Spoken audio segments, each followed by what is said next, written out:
Hello, hello, you guys, and welcome back to a new episode of Listen Bitch Presents Tell Me Why You Are Special. Today we are in the arena. This is the show where real humans get the mic, not because they have all their shit together, but because they have the guts to keep going when everything in them says to stop. My guest today is someone who has lived inside the kind of darkness that most of us only hear about. He survived an attempted murder, lost everything, savings, identity, sense of safety through betrayal. He's battled the PTSD, the binge eating, self-sabotage. We're going to relate on this so well, that part anyway, for nearly a Yeah, yeah, decade. He's fought his way out. And guess what, you guys? No magic formula, no magic pep talk, okay? But like real hard-won transformation. Um, there's a lot of things I can say about him, but I'm going to stop talking because I want I want him to talk about himself. So, Jonathan McLernon, thank you so much and welcome to the arena. Hey, thank you. And I often think if someone was to tell me when I was, I don't know, 18 years old or something, hey, here's what the next 25 years of your life are going to look like, Yeah. I probably wouldn't believe you. I'm glad that it has unfolded the way it is, and a lot of the hard stuff I wouldn't take out of my past. So we look at this and we go, like you talked about having a magic formula or magic pillar, a way out, and Mhm. it's very natural for us to kind of want that. But when I look back, I go, I actually gained a lot from these. Not that I would ask for it, not that I would do it again if I don't, I really don't want to. Yeah. But I wouldn't do what I do today. I wouldn't be where I am today, except that these experiences have shaped who I am and like who I've become. Okay, that's so crazy because like usually in this show I look for the magic moment where I can say like that's what makes you special. Like I can see it. So I just want to say like that right there, being able to go through all the things, because I definitely my trauma was definitely not close to what your trauma was, but I know trauma and I know, everything that's ever happened to me and anybody that's played a part in something that was meant to destroy me, I'm thankful. I would do it all over Mhm, again. mhm. I don't want to, Yeah. but 100%, I would do it all over again to be exactly where I am right now. So that, you guys, your mess is your message, and that thing, that hard thing, like Jonathan took that and he's the boss of that now. And I think that's incredible. took it took a while though, just to be clear. Yeah. It would be nice to be like, oh yeah, this thing happened, and a year later I was great. Now this was probably a decade of like serious like struggles, a lot of time spent in trying to figure out again who I am, trying to figure out my relationship to God, like what does it mean to be a Christian? Yeah. Like when a Christian betrayed me, when people tried to kill me, like why is this happening to me? Things like that. And so um, why do I try to pray and stare into blackness? Why do I feel like I'm being Yeah. swallowed up by darkness? What is peace in all of this? Different things like that. So it's not all sunshine and rainbows, but Yeah. it's. I remember one time I went to pray, and yeah, it was like it shut my eyes and just felt like this blackness was washing over me, and like I couldn't. I felt no connection. And I was like, why? And it was like, almost like a voice said, "This has to leave a mark." And I didn't understand what that message was at that point in time. I think I do now because of what I do professionally. Which I was probably doing in some context even back then. But I said I'm a coach, so I'm a health coach, and I have lots of pieces of paper with my name on it. It's just what I'd say to people. Right. When you have ADHD, you collect what is it, certifications or like Yeah. Pokemon cards or something. But Hmm. um, it's you can have a lot of book knowledge, but it's not that useful if you don't have embodied knowledge as well. And so it's like when somebody comes to me with something they're struggling with, I'm not just like, oh yeah, I've read about this. I kind of know what the steps are to do this. It's like I can sit with you in this experience and witness with you in this experience because I know exactly what it feels like to live it. So you know that I'm not coming to you with like platitudes. I'm a very real human who's comfortable sitting with people in like the worst of their messes, basically. Yeah. And I think that relatability is another thing that makes humans special. The humans that, don't end up taking on that victim mentality. It's, I would trust someone who's been through the mess before I would trust someone Mhm. who will never ever say that their life was difficult or that I mean there's a lot of Yeah, polished Instagram princesses in the world, and especially when it comes to there is. Christianity. Like I Yeah.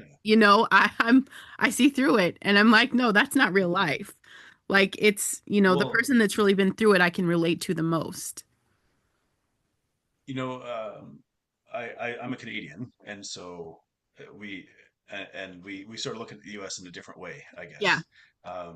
When you grow up not thinking your country is the center of the world, you just kind of grow up with a different mentality. Canadians aren't always as nice as people think they're. It's nice to have that reputation, Yeah. but it's not always true either. Um, but I think even Christianity is kind of like different in Canada. There's not so much sort of empire building and what I'll call like triumphalism and things like that. Yeah. And yeah, what I think about is like Jesus didn't come to overthrow the Roman government. The Jews wanted him to, but Yeah. that he said that's not what this is about because my kingdom is not of this world. He said, and his call was actually to endure, to go through the Yeah. hardship, to go through the hard stuff, and not just for the sake of suffering, but I'm like, who wrote it? Like, you think I know my Bible a little bit better, but like, suffering must precede the glory. I was like, was that in Romans? Um, but it's like this life is going to be like a crucible. It's not going to be like, Mhm. when Peter grabbed his sword and took an ear off of someone, he said, "Put that away. That's not what this is about. The cup that I'm going to drink, Yeah. that's what I have to go and do." And so it's not that we seek out suffering to wear that like a badge of honor, Right. but suffering is inevitable. And suffering can produce two things. Like it can produce hardness and bitterness, or it can produce wisdom and it can produce strength. Exactly. And I think, obviously the state of the United States right now, we need that. There's a decision right now. Yeah, You yeah. can be a victim and freak out that the world is on fire and it feels like it's upside down, or you can rebel against every system known to man because we're not Mhm. here to fight the devil. That's God's job. We call out the evil and then we do the best thing we can to rebel and step into our potential. So how can you do that? You take care of yourself mentally, Mhm. physically, financially, become the best version of yourself. That's our job here. And Mhm. that's not going to be easy. Like you're always going to be swimming upstream, you know? So, yeah, I love Yeah. that. And now There's I'm enough evil in the world. I was going to say, there's just enough evil in the world that if you tried to take it all on, like your nervous system literally can't handle can't. it. It doesn't matter how loud I scream, doesn't matter how angry I get, it doesn't matter how many times I post on social media, how many times it gets Mhm. shared, things like that. It's not that I don't. I do speak, I use my voice, but Yeah. um, evil is always going to be present in a world that has Yes. rejected God. Yeah. And so you could sit here and you could say, but the thing is, God sees all of this.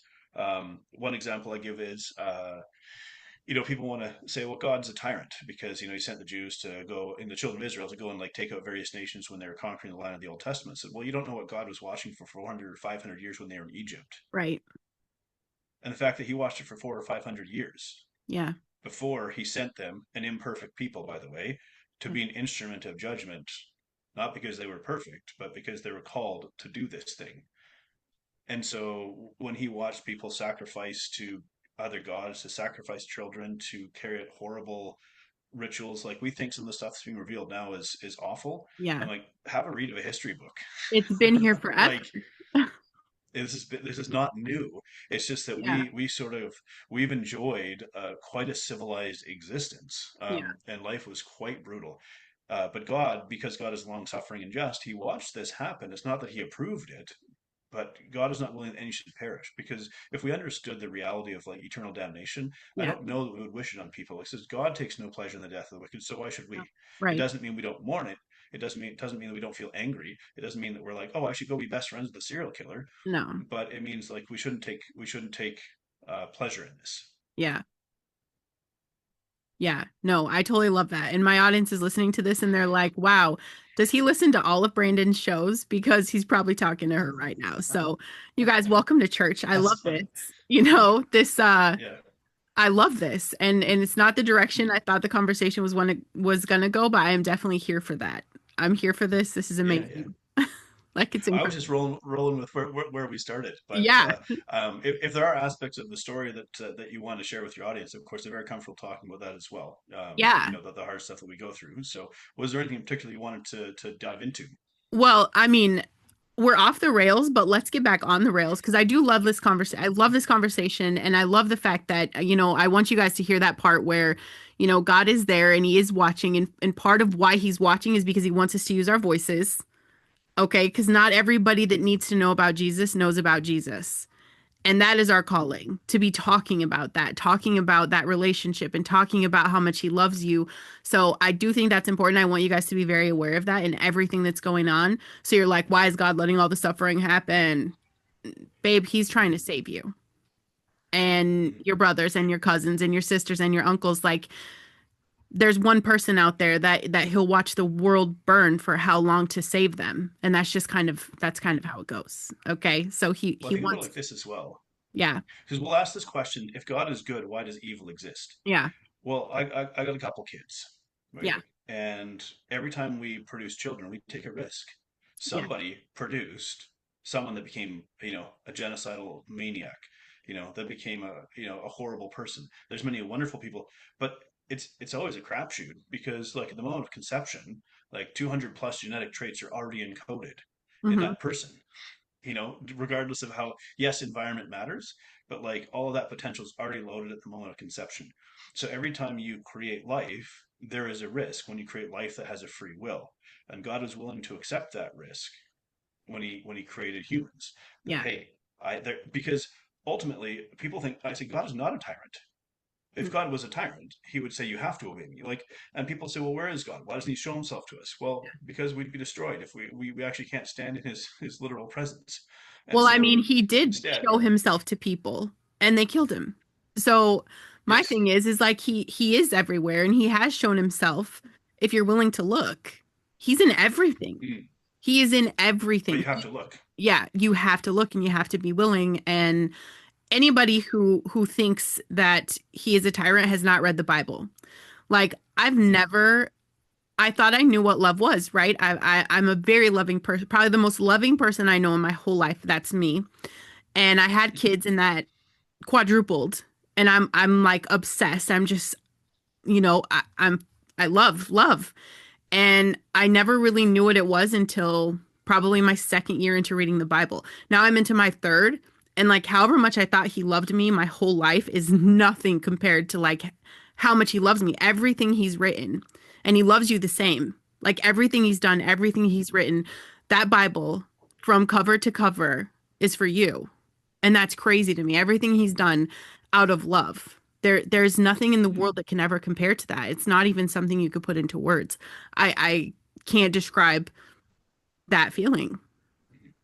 I think It's love sometimes it's helpful to clarify some things around love too, because I think the concept of love has been greatly distorted, yes. particularly in modern times, and into like some sort of romantic ideal, like playing your guitar under a window with you know, a bouquet of flowers to Yeah. give to some girl. I'm like, this is infatuation. This isn't love. I'm not saying don't be romantic with your spouse or your partner. I've been married for 20 years. Right. Um, but this idea, greater love hath no man than he laid down his life for his friends. Yeah. This is love. Not I'm so thrilled about like what we're going to consummate. Yeah. It's I will literally die for you. Yeah. That's a different kind of love. There's a deep gravity and a deep weight to that. I mean, the Bible says, "Husbands, love your wives as Christ loved the church." Yep. Well, literally, what did Jesus do? Died He for he it. laid down his life. Hmm. So what are we as men called to do? Hmm. It's not that we go and seek this out, but we literally, through our sacrifice, win the hearts of our spouses, Yeah. right? Our wives, through our sacrifice, not through romantic gestures. And again, I'm not saying that if my wife Right. hears this, like, hey, I'm not saying romantic gestures don't Right. count, but I'm saying genuine love has a weight, a depth, a gravity to it that goes far beyond sort of the shallow surface level things that we are shown. Yeah.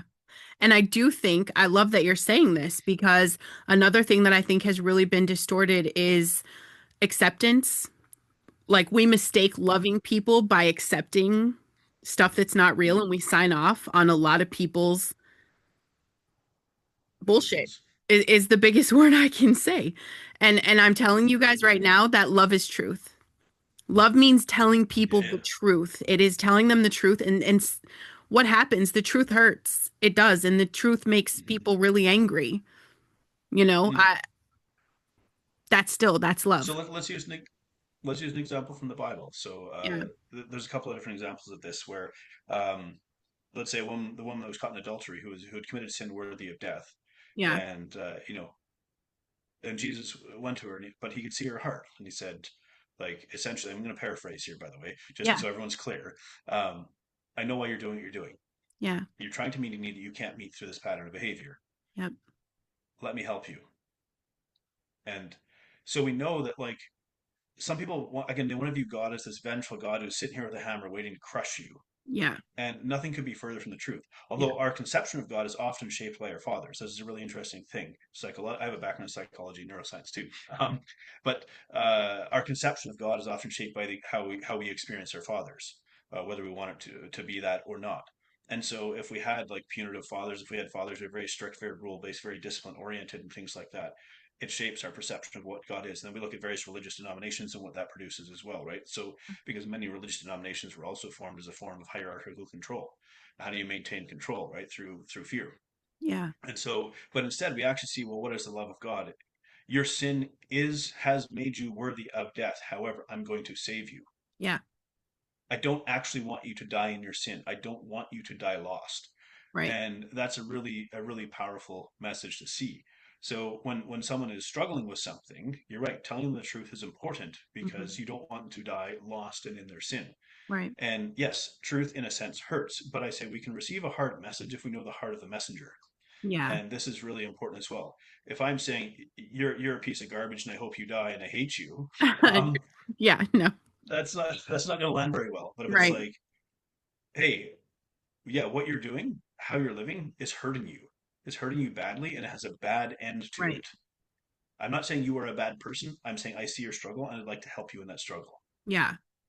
But instead, we've glorified the self in such a way that it's like everything I believe is truth, my truth, your truth. No, Hmm. truth isn't this thing that gets batted about. Yeah. With one of the things I find great courage with God. Um, Truth is really hard to bump into because it doesn't bend, it does not change. Yep. And so we as humans, we bump into like the very truth of God and we go, ow, this is really hard, this is rigid, this is unbending. Yeah. But yet it's the very thing that we anchor to because in a world that's filled with chaos and constant change and disarray, this will not change. It is eternally true. That's a wonderful thing. I used to, not like the holiness of God because, like, oh my gosh, I'm not that. Yeah. But that's okay because my confidence is not in me. My confidence is in God Yeah. and the very holy, just, righteous nature of God. I'm like, who else would I ever want to be my judge Yeah. than Exactly. the one who is just, holy, and righteous Yeah. and wants to save us and does not want us to die lost in our sin? Yep. And that's the whole point. None of us are worthy. None of us are worthy of what he did, and he did it anyway so that we have a chance at life. So I love Amen. this. And I am just, I think you're incredible, Jonathan. I think you're awesome. I'm loving this conversation. And in the back of my head, because I do have a neurospicy brain, so I have like seven conversations going while you're talking. Gibber. And so number one, you guys, I don't know if I even said this in the beginning, but right now Jonathan is in Africa, right? Australia, sorry. Oh, Australia. Okay. But something happened Yeah, in yeah. Africa. So I know you've been in Africa, and then you're like, I'm from Canada. So I want to know Yes. what's going on. You're everywhere in all the places. Well, I'm fortunate that I do work for myself. So I'm a virtual health coach in my professional life. And so I have the freedom to work for myself, set my schedule. It's not as glamorous as it sounds, by the way, just to let people know. I've been doing this for over 20 years, on Okay. and off. And so I'm married to an Australian, so we come over here to escape the cold Canadian winter for 3 months of the year. Ah, And I work remotely while I'm over here. And so we have sort of built our life around being mobile and being able to travel. That's kind of just a part of what we do. It's a commitment that we made. This is the thing that we love. We love to travel. Our kids have been well, they've been to a lot of places. I don't want to put numbers up there because I don't want to make it sound like I'm bragging. But our kids have been to a lot of countries as that's well. They amazing. probably won't remember most of them, to be fair. Right. Um, but they're getting to experience the world whether they want it to or not. Yeah. I'll give you just one little example. We were visiting a friend. Here's a very random one actually. So a guy reached out to me by email and he's like, "Hey, I saw your last name, McLernon," which I would say if McDonald's had a school and I was a student, I'd be McLernon. That's Yeah. kind of how you say it. That's great. But yeah, he said, I saw your last name. Are you related to this guy named Dave?" And I was like, "Yeah, as a matter of fact, that's my dad, probably." He said, "Well, I knew your dad in New Zealand 50 years ago." Wow. So what? And long story short, so one of the times we were in Australia, we weren't able to connect with him, but then another time we were able to go and connect and meet this guy who knew my dad like in his 20s, like he used to come to their farm in New Zealand or something like that. I'm like, this is wild. It was very interesting to meet someone who actually knew my dad when he was like 20, before he had kids and stuff. They're like, tell me about my dad. Like, what was he Yeah. like before he was a grumpy old man? Great. Um, but so we're at this guy's place, and my boys are like pushing suitcases down the stairs. I have two boys. And you're like, what on earth are you doing? Like pushing your suitcases down the stairs. Well, they're playing airport is what they're doing. And they're being like luggage conveyors and they're Okay. and they're shoving suitcases down the stairs. I'm like, this is a very boy thing to do. It's a But very, that's kind of the world that our boys, yeah, have kind of grown up in, where that's their game is like shoving suitcases downstairs because that's what happens on a luggage carousel. yeah, Yeah. that's funny. No, But that's super cute. yeah, So, they yeah. So it sounds glamorous. I will say this though. I always look forward to getting home to my own bed. yeah. There is something about having a place to call home. It is nice to be able to travel. Time differences make it challenging. I'm often getting up at 4:30 in the morning, which, by the way, if you do that for work, that's fine. I like to get up at more like 7 or 7:30 in the morning. But Yeah. while I'm over here, I typically get up at 4:30 in the morning. There are times when I'm getting up in the night to deliver a corporate webinar because it's at say 11 a.m. Eastern time, and that's like the middle of the night while I'm over here in Australia. I don't mind doing that because I love what I do. But it's not all glamour. There's definitely ups and downs and challenges with it as well. Yeah. No, that's amazing. I do because we have about 7 or 8 minutes left. So I Mm, want to circle back to just I guess we're gonna have to do like a blanket thing of your story. okay. Like I don't Okay. know where the origin was. Let's Well, I'll give you the coconut-sized nutshell. Um, I joke that I was a failure of 1980s birth control. My mom had an IUD, but I was still conceived. They were hoping for a girl. They got a boy, and I was born at 26 weeks and nearly died. oh, So, had a pretty funny start to life. I was born at home. My dad saved my life. I was born like I was like 2 pounds. He did like pinky finger CPR oh kind of wow. thing. Hospital said don't go visit him because you might die, and we don't want you to get attached. Like that was my start in life. Oh, Obviously, I beat the odds. yeah. So, uh, grew up in a small town, left that small town, went to university, studied nanotech, studied chemistry, became a nanotech researcher, left that, became a marine engineer. Along the way, somewhere I met my wife, who was Australian. There's a great story there, but that'll have to come another time. There is like kind of a movie like story in terms of how we met, but that was fun. We took off and started traveling the world because I just got tired of jobs, I guess. I have ADHD as well. And so I don't fit well into jobs. It's not that I'm None not a of good us person, do. but I don't fit well into jobs. Um, while we were living in Mexico, it's very interesting what was happening in Jalisco right now. Like I lived in Guadalajara, and we Okay. knew that like the cartels had like mansions in Zapopan, which is this rich neighborhood in Guadalajara. Yeah. But while we were in Mexico, we met a guy from South Africa, and he, we sort of stayed in touch. Like we lived in Mexico together in the same city. When we moved to Poland to live over there, he ended up coming to Poland and living with us for a little while. And we eventually, that's how we kind of ended up going down to South Africa to do some work down there. So we were working for a nonprofit. It was a secular organization, but a nonprofit organization helping underprivileged youth. And we were working out on a nature reserve. And one night I was just heading back to the instructor's cabin, and four guys jumped me. So they Wow. just tried to beat me to death. And they didn't know me. I didn't know them. It kind of came out of nowhere. Nothing in life really prepares you to go through stuff like that. But that night I had this I mean, obviously God spared me that experience. How do you get the strength to fight off four guys? I don't know. I mean, I'm a big guy, but I'm not that good. Right. Um, and so, obviously God intervened at some point. They got a lot of good hits in there. I was probably one hit away from being unconscious, in which case they would have just finished me off. Wow. Um, but so in that, though, of course, nothing really prepares you for the trauma of that. I didn't even trauma wasn't even a word in my vocab, like it wasn't even in my vocabulary. So at first there's the whole like, hey, they don't win, blah blah blah. Like we're okay, but like things kept compounding while we were living in South Africa. More stuff happened, none quite so violent and direct as that. But trauma just sort of compounds, and so eventually we had to leave because I was gonna have a nervous breakdown. Um, and so we did. We moved back to Australia, lived over there for a while, worked on a cotton farm, went back to Turkey where my brother lives. We're kind of this. We live all over the place, our family. Um, and that one of the nights when I was in Turkey, it was about 6 months after this had happened, and I just got tired of being angry all the time. Like I Yeah. wanted to kill people. I never actually did. I'm actually a pretty nice guy. Right. Hopefully that comes across. But I wanted to kill people. It wasn't that I was like seeking it out, but I was like, and I knew that like this has to change. This isn't who I am. I don't like these thoughts. I don't like these. I don't like what's happening in my head. I don't Yeah. understand what's happening in my head. Like again, there was no language, there was nothing like that. Yeah. So I actually made the decision that I was going to forgive these guys. I didn't actually go back for the court case. Three out of the four were caught. They'd murdered a guy the night before. I was just Wow. going to be the next one on their list, basically. But I survived, so they wanted me to come back and testify, basically. But I was just too, I couldn't, I mentally just wasn't there, Yeah. kind of thing. But I made the decision to forgive these guys. That was a process. It didn't happen overnight, but I was tired of being angry all the time. I was tired of like, wanting to inflict violence on them, hoping to see them again and somehow inflict violence where the tables were turned, or just set traps for people to somehow take like it's crazy where the mind can go Of once course. it's been damaged like this. Yeah. And so part of my healing process was to actually forgive them. And forgiving them wasn't about justifying what they did or even excusing what they did, but it was letting go of my desire for vengeance, my hatred for them, and even actually not wishing that God would strike them down, Yeah. but say, God, I actually just leave all justice and judgment to you, Yeah. whatever happens. And so the harder part was actually forgiving myself. So I went through that. I became a binge eating food addict. I didn't, and of course, I didn't know this is what I was doing to cope with my trauma.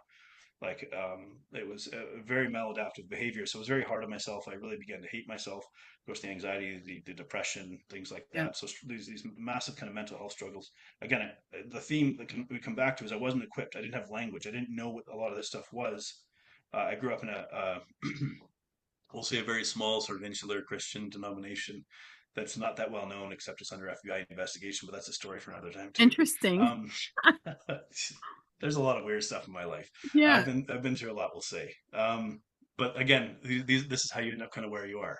Um, and so I had to then start the process of like trying to heal my relationship with myself and relearn like my relationship with God. And this is why I say like God's not like if he was going to strike me down, this would have happened a long time ago. Right. But instead, it was like in each of these different experiences, he was taking me through these things. So I went into business with someone who was another Christian, thought he was like a very close friend of mine, a brother in Christ, that kind of thing. Yeah. Long story short, took advantage of me, cost me hundreds of thousands of dollars, lost everything. But it was actually probably harder to forgive that, pardon me, to forgive that because that was a betrayal. Right. It wasn't Personal. just a random attack. Hmm. This was personal. Yeah. This was betrayal. This was manipulation. This was and but then I had to learn about God's provision.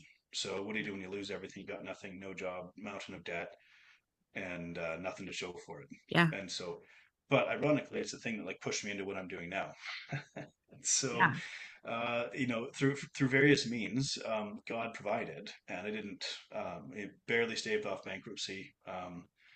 7 years later, I was out of debt, which is pretty impressive. Congrats on And that. so Yeah.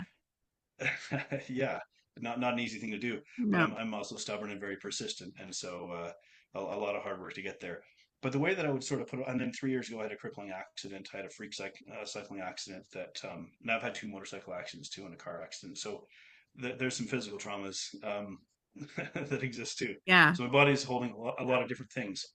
And it was very difficult because I'd lost over 100 pounds. I lost 120 pounds. I was like fit. My whole business, in one sense, is built around the guy that like went through and rebuilt himself and things like that. Yeah. Only to be crippled and literally can't stand, can't walk, can't sit, have to lay down with my feet elevated, like just in all kinds of pain, like trying to figure out what is chronic pain, how do I live with chronic pain, like what does this even mean, Wow. that kind of thing. So that's one other aspect that's not really listed in my Podmatch profile, but Yeah. the whole chronic pain journey and going like again, why, why? Yeah. And so, but each one of these different experiences, these are kind of like keystone experiences in a sense in life, where each one of these things has equipped me in a different way Yeah. to work with people The refining and do fire. kind of the depth of work that I do. Yeah. It's like we don't really get out of life like just kind of laying down peacefully. I'm like we walk out of life with a lot of scars, basically. Yeah. Well, I think this is incredible. You have done so much. I do want to give everybody a little bit of wisdom from you so they can kind of get inside access to number one, tell us how they can find you, how they can work with you, how they can follow your journey. But I want to ask you this, because I mean, I just think you're incredible. And yeah, this was the wrong show. I have so many other podcasts that I think I need to bring you on because, first of all, do you have your own? We need to launch your podcast. I would listen Uh, to it. But what's the biggest lie that people believe about why they can't change and what is the truth that you could tell them that you wish they knew right now? Honestly, what do I wish I knew years Yeah. earlier is that like I'm not actually broken, and I'm a lot more resilient than maybe I understood. But the hardest experiences are required to bring you through that. But the beauty of it is that we're not asked to go through this by ourselves. So where I am today is not a product necessarily of me. And yes, I have these gifts that were given to me. God gave me a pretty darn good brain. I can't take the credit. I got it free of charge, right? Um, Um, I've been given these gifts. And so we're not broken. Um, God is a redeeming God, and yes. the suffering that we go through in His care becomes not only redemption, but a means with which we can encourage others. Yeah. And so, this isn't to say it's fun or enjoyable to go through suffering and experiences that break us, but it's not the end of the road if we trust the experience to God. Yeah. No, that's Yeah, amazing. Where can people find you? I will share links in the show notes, you guys. I was gonna say I'm sort of hard to find right now. Not Oh, impossible because I have some new things in development, okay. basically, that are still kind of under the radar. I happen to be I can say, without sounding too pompous, I'm fairly in demand, which means that like my calendar is quite full. I always make time for these though. I love this. But I'm not famous, just in case anyone's thinking. But I just mean like people who know me and know that I'm good at what I do. So I stay quite busy professionally. But there is a website called freedomnutritioncoach.com. That's the easiest place to connect with me right now. While my new stuff is kind of under development, basically. The podcast that I did have is called Between the Before and After. Um, it's still available for viewing. It's been on hiatus for a period of time, but it was me exploring people's stories of going through difficulty and coming out the other side of it. So things that are like similar to me. There's all kinds of inspiring stories on there. Like yeah, there's 135 episodes or so, so there's a lot of stories to explore. Nice. Uh, yeah. That's incredible. Well, Jonathan, I just have to say it out loud because that's what I do here. You are special because you didn't let your story end at the worst chapter. You have That's a great way survived. of putting it. You have survived what should have broken you, and instead of burying it, like you've turned it all into this incredible roadmap for other people. And that is not common. That is not easy, but you are showing my audience what is possible, and that matters more than a lot of people can let themselves believe on the hard days, okay? The way you've done all of Yeah. this, you show up, you're just your energy is genuine. I'm super honored, and you guys, for you guys listening, thank you so much for supporting this show, and because I'm honored to get to sit across from incredible people like Jonathan. Like I'm blown away right now. I love his story. It's just I'm happy to be connected to people, and I wouldn't be here without you guys and everything that you've done. So if you guys are listening right now, here's what would make you special for this seat. It's not a polished story, just a real one. You don't need to be on the other Mm. side of it yet. You just need to be willing to say it out loud. Like, this is who I am and this is what I'm building. Your mess right now is the message. Your survival is the credential. You show up even scared, uncertain, figuring it all out. We all ebb and flow out of that space. And that is exactly the kind of courage that this show is made for. So if something is stirring in you right now, if you felt yourself in any part of this conversation, okay, it is your turn. Get in the hot seat and come and tell us why you're special. Hit subscribe so you don't miss the next arena moment, okay? Share the episode with someone who needs to hear it. When you're ready to step up, you guys know where to find me. Jonathan, it has been such a pleasure. Thank you so much for your time tonight. Thank you for hosting. Appreciate it.